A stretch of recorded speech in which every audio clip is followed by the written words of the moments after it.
Nikomu neříš. Pomohla se ti, když byla asi se zhledala. Není možnost, abych to nahrala.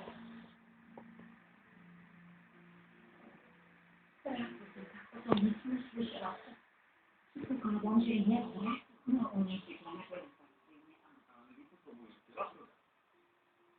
No. Neřekla u nich ještě někomu. Kelly to měla, ale to kancelář.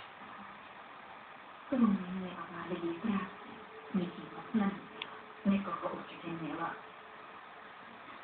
No a mě se vrátila. To byl jediný kluk, se kterým chodila. Pořád je byla na raně, všichni řekla ano. Kde to není? Na starosti počítače. Nedala. Pokud jde o ty dluhy, tak to si vymýšlela. Na kredit se neběží vůbec nic. Krade, od té doby se do toho místa nastoupila, měli vyrašla i dvakrát ubytý dát. A co, ale to by tak zpětka ukvětí? Je nehodný. Jo, zkuste mi dovolat do posledního zaměstnání. Když byla vytází, protože je jejího kupce.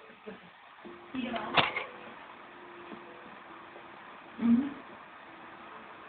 Jo, rozumím, díky.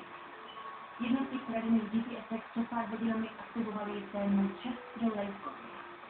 Výborný. Máme schodu na opisech digitálních internet? Zatím ne. Tak je to porovnat s záznamem Chester Lake. Lake Chester. Škoda. Přechovávání kradených předmětů, prodej kradených předmětů je oběžný proces. Jaký špat mám předmětů? Na to musím řešit.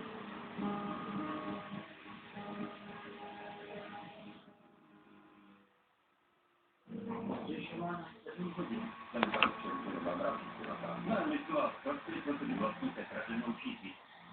Kelly je nezvěstná a vaše potisky jsou po celém její jímky. No, prodala mi. Mám doma už. No takže. Co to? Chtěla se přiznat, tak to jí dám. Já jsem si. Dobře, to je.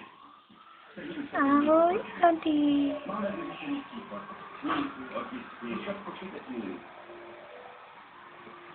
Ještě mi budete vykládat, že máte doma tu učenku.